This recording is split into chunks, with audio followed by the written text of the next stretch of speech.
SUSE is the global leader in innovative, reliable, secure enterprise-grade open source solutions, relied upon by more than 60% of the Fortune 500 to power their mission-critical workloads. They specialize in business-critical Linux, enterprise container management, and edge solutions, and collaborate with partners and communities to empower customers to innovate everywhere, from the data center to the cloud to the edge and beyond. SUSE puts the open back in open source, giving customers the agility to tackle innovation challenges today and the freedom to evolve their strategy and solutions tomorrow.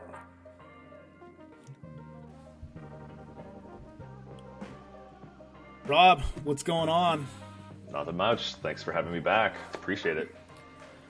So you were out at Kubecon, and I'm sure there's all types of interesting things to talk about around that. So tell me what you saw. Give me an overview. Let's talk about it. All right. So it was in Detroit, Michigan. So for me personally, I got to drive up there, and that was cool. Normally I have to fly, and so when I go to KubeCon, to set the stage for everybody, I go with streaming gear. So I have the camera that you're seeing that I'm with. I have recording stuff and lights and beeps and mics and all that, right? So it was kind of nice for me to drive in, and it was a nice drive, coming from Central Ohio into Michigan. The vibe was, kind of different from before. Valencia was packed. We ran out of swag. The food in Valencia wasn't as good, but Valencia felt more, I don't say congested, but it felt like there was a lot more people there. We had a lot more booth traffic. This conference seemed different. We had a mask mandate, which went over.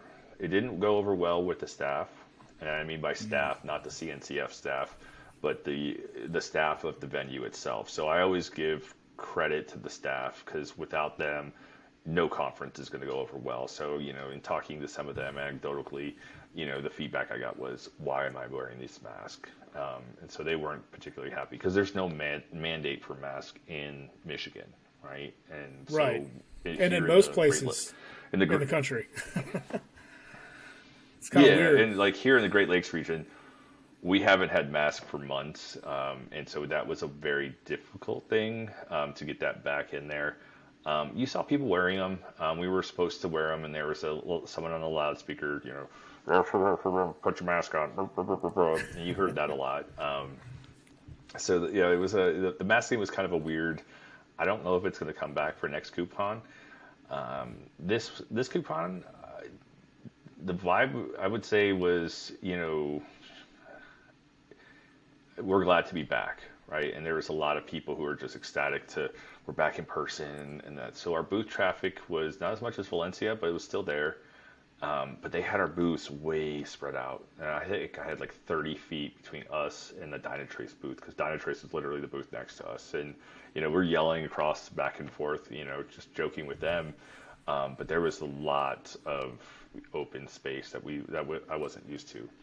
I got to break away for a couple of the good talks. That was, obviously the keynote and stuff like that, and those were, exciting.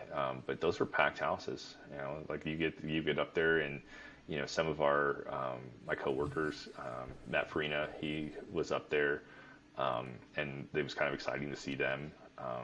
But for the most part, I was in the booth doing live streaming from the booth. So I had I want to say that over 20 different live streams that we were putting out. But the audio was terrible. Like, it was so echoey. And when I got into DevRel, like, I'm a technical person, but I had to go learn what cameras and lights and mics are. There's nothing we can do. And because we had the mask mandate, our mics couldn't pick up voices very well. And so it made it very difficult to get the audio correct. So yeah, I can imagine. It was different. That'd be tough. Swag wise, I would say there's a couple booths, and I like to give frenemies, other competing companies. I always give shout outs. Some of the booths that had some really good swag. I would say Cisco. Cisco had like this game you played on an iPad or your phone, and then they printed you a T-shirt, or not a T-shirt, but a hoodie. And I think I got it over there.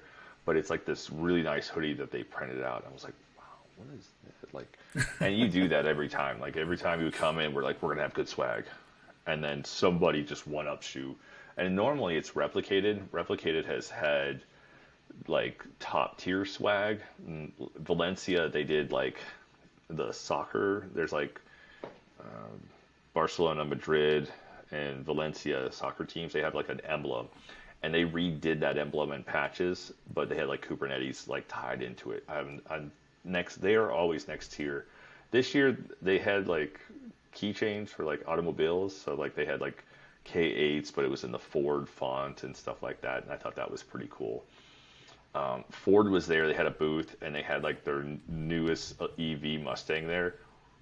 That thing is nice, nice. And they actually let me touch it, which is surprising because like, oh yeah, they're like you, and the one guy was like, when he knew who I was from, he's like, I'm gonna have to let people sit in it. He goes, but if you want to, go ahead. So he let me get like sit in it. I'm like, ooh, wow, it was. I can never afford it, but it was very nice. And I thought having them there, because they're not a traditional person booth there. You don't normally see a car company, but I think they've turned, like Ford has really turned the corner, and they were just, we're a tech company that makes cars, right? So they were a non-traditional one that was really cool. And then who was the other one? Home Depot. And they had some good swag. I was asking, yeah, Home Depot was there as well. I was joking with them. I said, I was like, hey, are you guys handing out the orange aprons? Because that would have been perfect swag. You would have got me. I was just like, you got that? But for the most part, and that was with the big booth. So like we're the bigger sponsors that we are. SUSE's a bigger sponsor there. We had a bigger booth where it's a lot more exciting. And I think it's just because they were tighter together, where all the smaller booths were at. So like I'm wearing a Fermion T-shirt. They were there. Nymera, I think is the company name. There's just a bunch of small ones, but they were having a lot of fun over there. But I think it's because they were just tighter together. So they were like tossing swag back and forth, and so they had a different vibe on that side. So in the higher sponsored side, I'm like, you're trying to get that excitement, but there is just weird excitement going on over there. So they were playing games with each other, and just getting people to sign up, and you know how conferences work. Yeah. Interesting. Yeah. So Ford, I guess that would make sense up there. So I mean, what do you think the vibe was for having it in Detroit? Like that was a weird kind of choice to me. Did they have an explanation? They didn't. I actually thought it was. So I'm from Cleveland, so I wanted Cleveland instead of Detroit, but that's just me. I'm being selfish. But it was very non-traditional, and it was nice not to be in an overcrowded like tech city, right? It's like we're not in San Francisco or Seattle. Yay! It's not New York. Even better. It was nice to bring it in there. It was rough food wise, so we had to actually go out and find food, and that was kind of difficult because downtown Detroit wasn't as bumping, it wasn't as packed, but we're post COVID, so a lot of these people are not going downtown, and so that made it a little difficult. But I thought it was a great idea. Like I would like to see. I think we're going back to Chicago. I think we're Chicago next, which is good. Chicago's a good city, and they do have a nice downtown. And it's safe. Depending on where you're at in Chicago, it's going to be safe for everyone to go down there. There was a couple people complaining about someone got mugged, and I don't know the details of it, but Ugh. it happens in every major city, right? So you can't, Yeah. you can't like everyone's like, there's like a backlash on Twitter, and I was really kind of disgusted with it personally, because this isn't happening anywhere, right? I've been attacked in all the cities I've ever been to. San Francisco is the only city I've been personally assaulted in. And so I'm like, well, you can't really just blame Detroit because I walked the streets at night with everybody else and nothing happened, right? And it happens in every big city, but please don't blame Detroit. So I think Detroit had their really awesome rebound, and then COVID hit, and a lot of the places downtown were just empty. But if you go to any other major city, it's probably going to. I live on the outskirts of Columbus. Go downtown Columbus, and it's going to be dead at night. There's not going to be a single restaurant open. So I kind of like temper expectations with that. Yeah, I mean, it's like the idea, it's like that in but Atlanta. in a non-traditional city. Yeah, I mean, downtown Atlanta's it's a little bit of a ghost town compared to what it used to be. I think it's just going to take time for these larger metropolitan areas to get back to what they were, and it's. But I just thought the selection of Detroit was interesting when it typically is like out in San Francisco, which I'm okay with not doing that. I've done that enough times.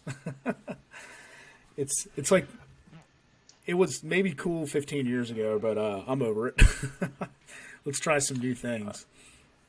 Yeah, there's a handful of American cities I'd like to see get it. Charlotte would be one. I would love to see Charlotte get it. And just because it exposes people to different cultures. I think one of the things someone said to me, they were like, "I didn't even know Detroit had their own style of pizza, but it's pretty good." And I'm like, "You didn't?" They're like, "Yeah, it's kind of like this mixture. It's not like Chicago and it's not New York. It's like their own thing." And I'm like, "Okay." And so like that experience that people had coming in, I thought was great. Hot take: Detroit pizza is pretty good. I think it's better than Chicago deep dish. I personally hate Chicago deep dish. I don't mind New York style. I love Detroit style because it's that crunchy cheese on the outside. But that's for another podcast. We'll do the food pod. That's coming next.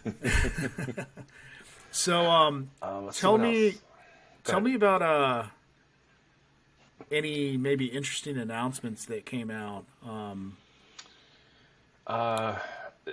It was so our booth was across from Sneak, and the Monday morning we got in there and we're all doing booth setup. And if you've ever done a booth setup, it's chaos and there's yelling, there's tractors and forklifts and stuff.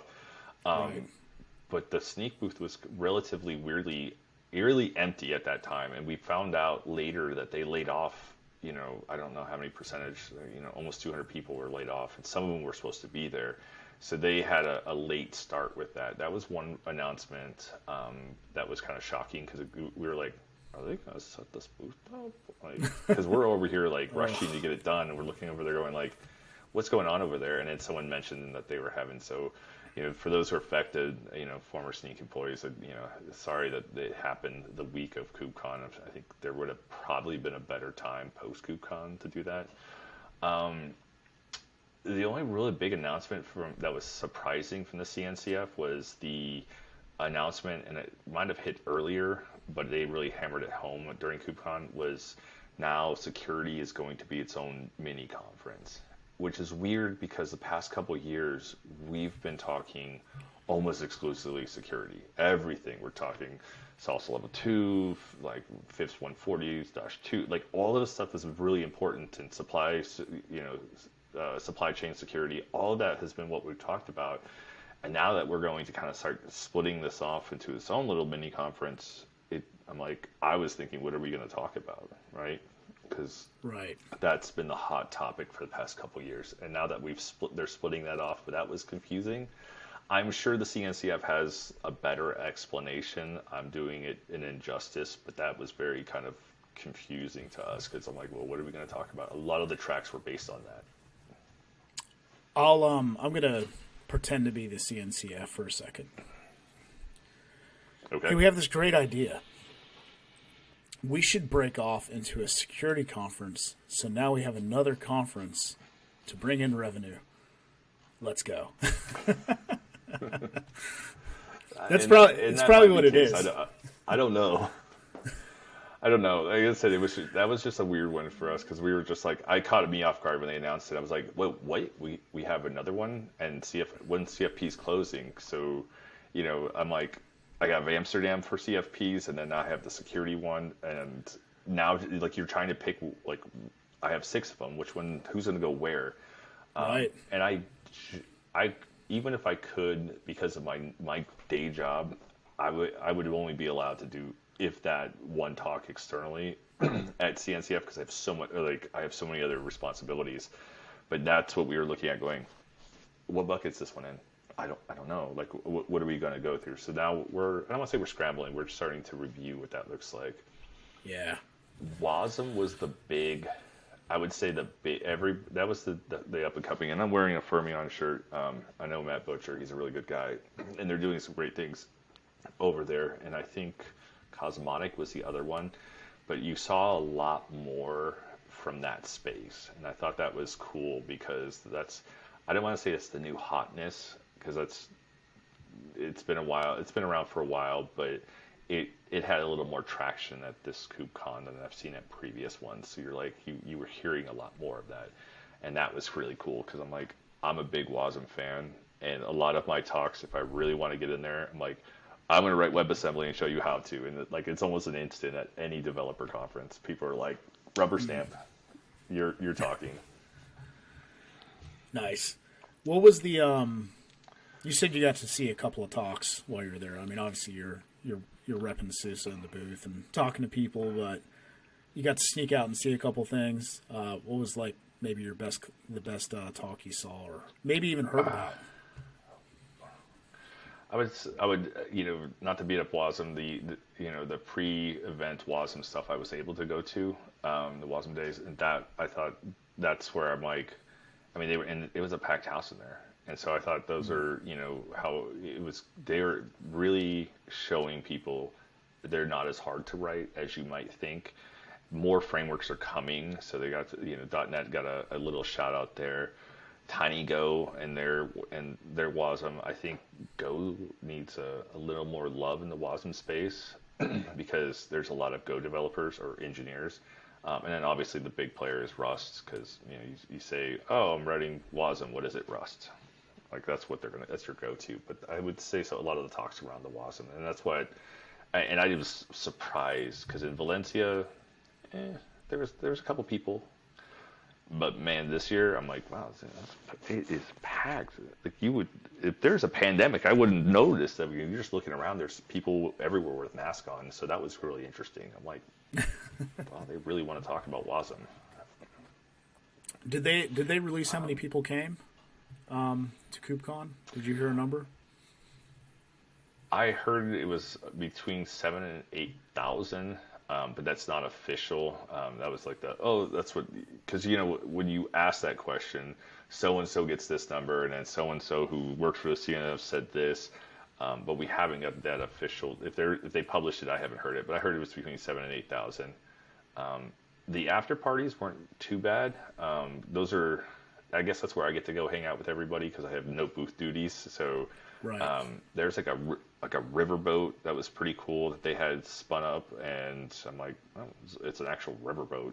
Never been on one of these things before, but so there's a couple there. The other venues, I don't remember who it was. I think it was Kasten by Veeam. They had everyone kept saying it was Slim Shady was gonna show up, and everyone got excited for it. And you had to get like this band that lit up. I mean, they made this big deal about it, and then you get there, and it was Stan Shady, not Slim Shady, and so a lot of people were very disappointed because they did like this bait and switch kind of thing, and I mean, it wasn't bad. Let's see who else, and then I went over. Acorn Labs did a joint one with Angry Unicorn and Chain Guard, and I had a pretty decent turnout over there. They had a dance floor, and I kept my phone in my pocket, but it was interesting. It was interesting. Like, nice. Yeah. That's so. Oddly enough, the old switcheroo for the famous person. We did an event a number of years ago at AWS reInvent where we had Joe Perry's guitar tech, but he was guitar player obviously, and he basically toured with Aerosmith for 30 years. So he had all these amazing stories. He was a good singer too. So we had like Aerosmith night at one of the casinos at re:Event, where it was like meet Aerosmith guy, but we didn't say who it was. So it was kind of like a Slim Shady, but not.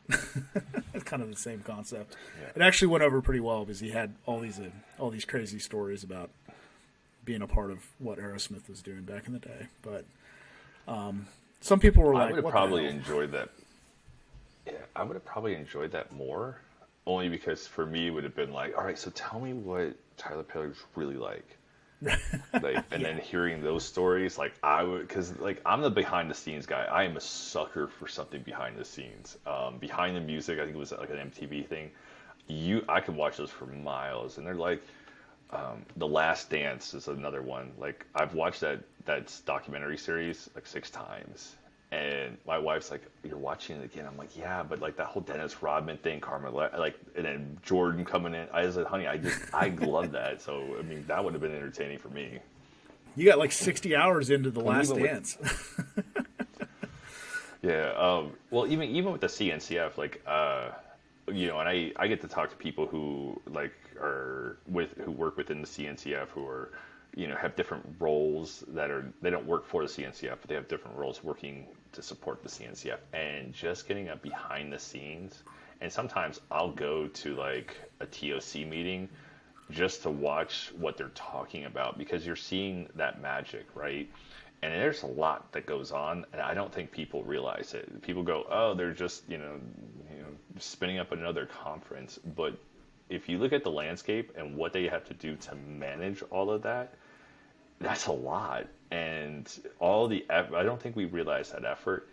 And if the CNCF really wants to do something awesome, is to do kind of like a behind the scenes. Like, what does that look like to manage all of that? And if you look at the landscape's like, it feels like a million different projects in there. And I know it's only probably maybe 1,000, but it takes a lot to manage all of that. And you have to be like, and a lot of this is just people volunteering their time. And some people get paid for it by their other companies that they work for, but it's a lot. And I would love to see that. That would be something that the CNCF did. I think it would break down a lot of the barriers when people complain about the CNCF. I think it would break down a lot of the barriers, because they're like, "Oh, now it makes sense." Like, that would be cool. Yeah, that would be cool, because I think there's with anything that works, there's a lot of time and effort that gets put into it, and like the CNCF has a tough job. Let's take 1,000 community projects. Some of them will turn into enterprise offerings, and let's make sure we represent them well, and those standards are in place, and we're going to put on these great shows so people can come and learn and be a part, and it's a lot of work. I mean, it's a lot of work just to put on a local event where you invite a few customers out to learn something new. Can you imagine doing that with hundreds of contributing ISVs and 8,000 people, and in a facility that's got to be outfitted? I mean, that's kind of the thing about like big trade shows. Like what Amazon does every year is insane. Mm-hmm. Absolute, like it's like over 100,000 people that are coming through. It's across like pretty much the whole strip in Vegas. I mean, it's nuts. And it's the week after Thanksgiving. I have to give it, yeah. And I have to give the CNCF credit, and I don't think many people do, because people like to complain to the event staff from the CNCF about, "I got to wear a mask." They didn't make that choice. Like, that's CNCF leadership. That's not them. This didn't work.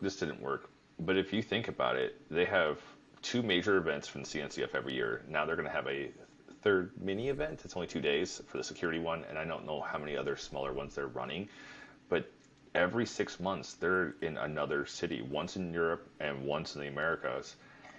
And if they add a third one, I mean, that's like for APAC, these people are doing a job that I can't even imagine. And I think it's thankless for them, because the attendees come in and go, "Man, I had to wear masks, man. These guys are jerks. I can't believe it. No one wears masks anymore." And like, nothing they did was happy. "Oh, we're not safe because so-and-so got mugged." And, it's like, they always beat up the CNCF event staff, but to be honest with you, they do a job I don't think anybody really wants to do or could do, and they do it, and it's almost thankless. So I'm gonna give a moment to shout out to the CNCF, event staff. You guys did a fantastic job with what you guys had to do, and I'm looking forward to Amsterdam is our next one. What is that one, roughly? Amsterdam. It's in Yeah. April, and it'll be Kubecon EU. Gotcha. Okay. So, so it'll be more European focused. You'll see less of the defense contractors. Will not contractors, but companies that do more U.S. government work. They won't be there. So it's right. I don't want to say the vibe's different, because then you have companies that go there that show up to EU, but yet they're like, I don't want to say they're like Raytheon, but they're like the defense companies for Europeans. So they just switch, right? So it's just different. But it'll be easier to get to. So for me, it won't be 3 flights. It'll be just 2, here to New York to Amsterdam. Perfect. There you go. So when you were doing booth duty, what was the big topic of conversation in the SUSE booth? In the SUSE booth, so we had our booth was branded Rancher by SUSE, because SUSE is like, and I say this with all fun, SUSE is like David Hasselhoff, right? We know about it in America. We know about David Hasselhoff. We know Knight Rider, right? We know Baywatch. But in Germany, in Europe, David Hasselhoff is like huge, right? And so we were branded just slightly different, and we're starting to get the exposure, and we're slowly doing that. It's like this is a SUSE project. So we had our Rancher Federal, our GS guys were there. They had they do air gap better than nobody else because they have to, because the federal requirements are a lot of stuff's air gap. So all these guys had like Raspberry Pi clusters, or they had like a Pelican case with a touch screen and like 3 or 4 NUCs in there running Harvester and Kubernetes. And then they had this giant HPE, and I don't know, I mean, it had to have been like maybe 30 inches long, 12 inches by 12 inches. And the thing weighed 75 pounds, but it was like a data center. And they had a bunch of stuff running on that. What else did they have? And like, these guys always go crazy when it comes to that. One guy had a Stream Deck running K9S and RKE2. And so he's got Kubernetes running on the Stream Deck. And I'm like, and people just flocked to that. They were just like, it was like bugs to a bug zapper. They were just coming in, and they wanted to talk to him, like just the air gap. And I see it in our community a lot, because if I say I want to do a course on K3S on Raspberry Pis, people show up in droves. They love it. And that's what that was like. On the other side, we had a robotic arm. It was 3D printed, and you would play paper, rock, scissors on it in an edge display. So we did a joint venture with Intel. So we were doing that demo at our booth, and we did it at the Intel booth, and that was really cool. And I didn't realize how much effort it took for us to do that.